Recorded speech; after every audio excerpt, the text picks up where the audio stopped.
Muy buenas, señores. Bienvenidos a Historias de España. Esta vez voy a cambiar de cámara. En vez de ser la del iPad o la del móvil, que es como suelo grabarlo. Esta vez lo estoy grabando con el ordenador. Así que supongo que va a ser menos calidad. Bueno, hoy no voy a hablar de la caza. Bueno, sí, lo mismo lo hablo después. Pero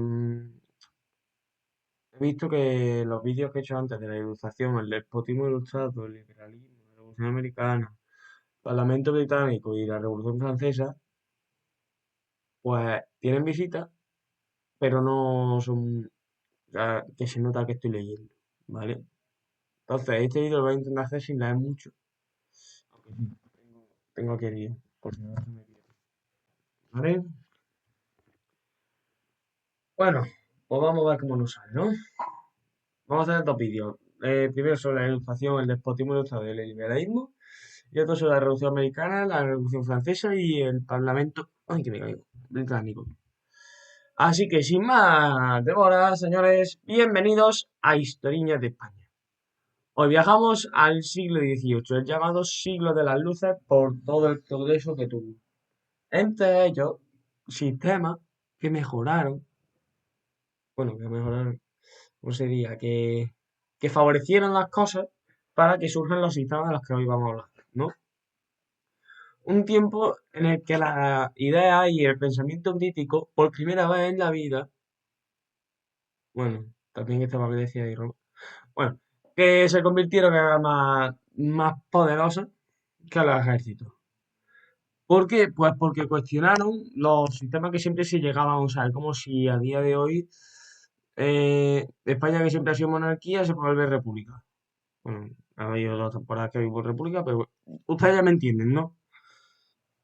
Entonces, pues, desde que le quitaron el poder a la iglesia por la monarquía absoluta, los privilegios de la nobleza y ahora recorrer en orden cronológico cómo surgió la ilustración, el despotismo ilustrado y el liberalismo.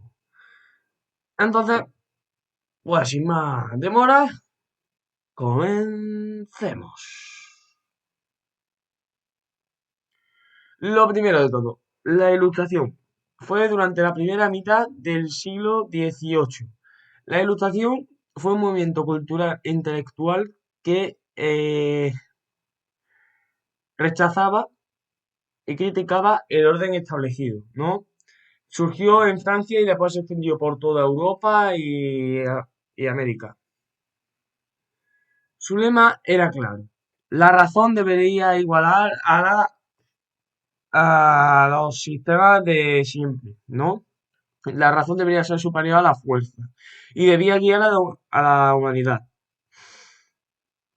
Y esto se debe a que los ilustrados creían que aplicando la razón y el conocimiento científico, de aquí salió el método científico, que vaya por culito me está dando, bueno, seguimos, la sociedad podía progresar y liberarse de la ignorancia, la superstición y la tiranía. Pero estas ideas no surgieron de la nada, sino venían de un largo proceso que ya se estaba gestando desde el siglo XV. Por ejemplo, el humanismo renacentista, que el humano, para que no se va a creer, el humano pasó a ser el centro del universo frente a la versión teocéntrica medieval. La revolución científica del siglo XVII, con Galileo, Newton y Descartes, que demostró que el universo podía explicarse con leyes racionales. La Revolución Gloriosa Inglesa de 1688, que limitó el poder del rey y dio protagonismo al Parlamento. De ahí, de ese movimiento, de hecho, surgieron pensadores como John Locke, que defendió que todos los hombres tenían el mismo derecho a la vida, libertad y propiedad. Entonces, a finales del siglo XVIII, los valores que estaban gestando eran claros: la libertad individual frente a la opresión política y religiosa, la igualdad jurídica, de acabar con los privilegios de nobleza y clero, la tolerancia religiosa, en un continente marcado por guerras de fe, sobre todo por España. La más memorable y alta ocasión que vieron los siglos pasados y esperan ver los venideros.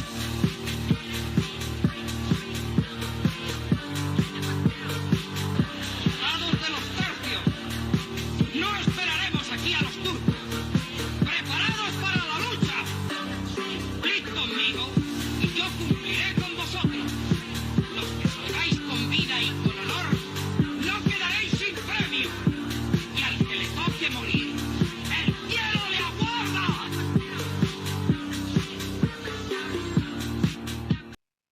y la Liga Santa. Bueno, en ese entonces ya no existía. Eh, y el progreso, es decir, el primer movimiento progresista. Entonces, como la ilustración sacaba la idea, por ejemplo, la razón, y del humanismo, del empirismo y el racionalismo, del humanismo sacó la libertad individual, del racionalismo la razón y del empirismo la experiencia. Pues eso lo llegó a crear lo que conocemos como ilustración.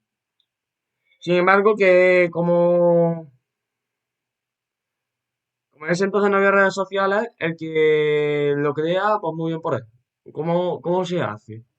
Pues mediante la enciclopedia, que se estuvo viviendo desde 1751 hasta 1772, escribida por Diderot y D'Alembert, que fue la gran obra propagandística, los salones ilustrados, la prensa y los panfletos, las logias masónicas y todo eso que ya se empezaba a actualizar poco a poco para seguir siendo del movimiento ilustrado.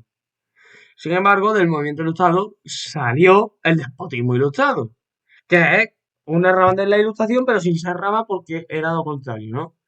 Este surgió en la segunda mitad del siglo XVIII. Los reyes no podían ignorar la idea de la ilustración, así que surgió este momento, que se resume en la frase de todo para el pueblo, pero sin el pueblo. ¿Por qué? Pues porque era la ilustración, pero sin ser ilustración. Debido a que sí, el Parlamento, muy bien, la República tan igual, pero el rey, sin embargo, le empezó a quitar poder al Parlamento y a los poderes del Estado. Y se lo volvió a quedar todo. Aunque había cosas que sí que estaban bien, como por ejemplo en España, Carlos III modernizó Madrid, impulsó la agricultura, la educación y en 1767 expulsó a los jesuitas, cosa que antes no se veía tan mal. A día de hoy, como tú expulsas a lo equivalente a día de hoy serían sí, los moros, moriscos, pues te mandan a la cárcel, básicamente. También tenemos Prusia, con Federico II el Grande, que se carteaba con Voltaire, y que promovió la tolerancia religiosa y la reforma judicial. En Rusia tenemos a Catalina II, que intentó modernizar la administración, aunque mantuvo la servidumbre. Entonces, el positivismo ilustrado fue un intento de conciliar la modernidad con el absolutismo, pero sus límites quedaron pronto en evidencia. Tan en evidencia que se crea el liberalismo, que fue a finales del siglo XVIII y principios del XIX. El liberalismo fue la gran herencia política de la Ilustración. No se trató de un simple conjunto de ideas, sino de un auténtico programa de transformación social y política. Su origen es de la Ilustración, por supuesto. La tradición inglesa del Bill of Rights de 1689, la experiencia americana con la independencia de 1776 y la de 1787, la Revolución Francesa de 1789 y la Declaración de los Derechos del Hombre y del Ciudadano fueron los que impulsaron a crear el liberalismo. Sus principios fundamentales eran la soberanía nacional, es decir, que ya el poder no venía ni del rey ni de Dios, le era del pueblo.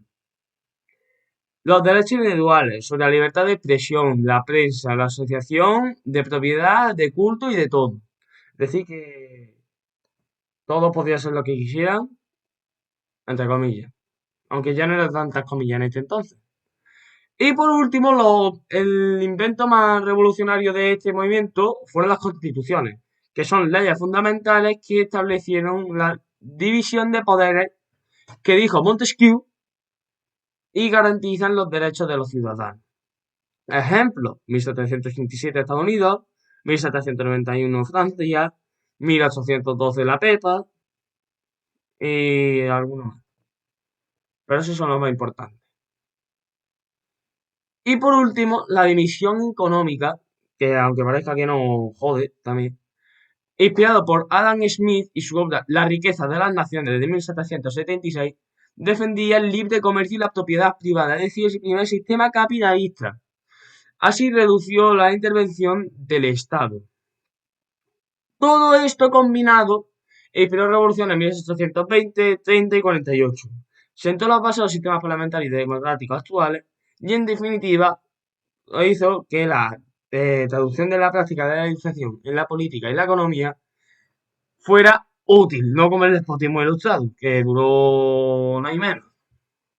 Así que ya lo ves. La Ilustración no fue solo un conjunto de libros polvorientos, sino un movimiento que cambió la forma de pensar, de gobernar y de vivir, y sus valores: libertad, igualdad, tolerancia y progreso siguen siendo los pilares de nuestras sociedades, sin olvidar los cuatro grandes hombres que hicieron posible esto. Entre ellos, John Locke, que defendió los derechos universales como la vida, la libertad y la propiedad; Montesquieu, la separación de poderes como alternativa al absolutismo; Voltaire, que criticó el fanatismo religioso y defendió los derechos civiles, aunque apoyaba el despotismo ilustrado; y Rousseau, que abogó por la soberanía popular y la democracia, proponiendo que la sociedad siguiera por la voluntad general. Pero no todos eran hombres, porque para eso era el primer movimiento progresista. Y aquí entran en juego Mary Wollstonecraft, que era una filósofa británica, autora de Vindicación de los Derechos de la Mujer, que fue la primera autora feminista, y defendía que la desigualdad se debía a la educación deficiente de las mujeres. Es decir, que como las mujeres eran tontas, por eso había desigualdad. Entenderme, por favor, tontas porque no se les daba la educación. Vamos a ver. Después tenemos a Émilie du Chaillet, que fue una científica francesa que tradujo al francés la obra de Newton, facilitando su difusión, y colaboró con Voltaire relacionando los principales métodos científicos de la época. Y por último, la María Gaetana Agnesi, la matemática italiana, políglota y autora de libros de cálculo que se usaron en la enseñanza durante años, que casualmente metió ahí la ilustración y promovió eso. Así que, muchas gracias por ver este vídeo y nos vemos en la Revolución Americana Francesa y en el Parlamento Británico. Hasta la próxima.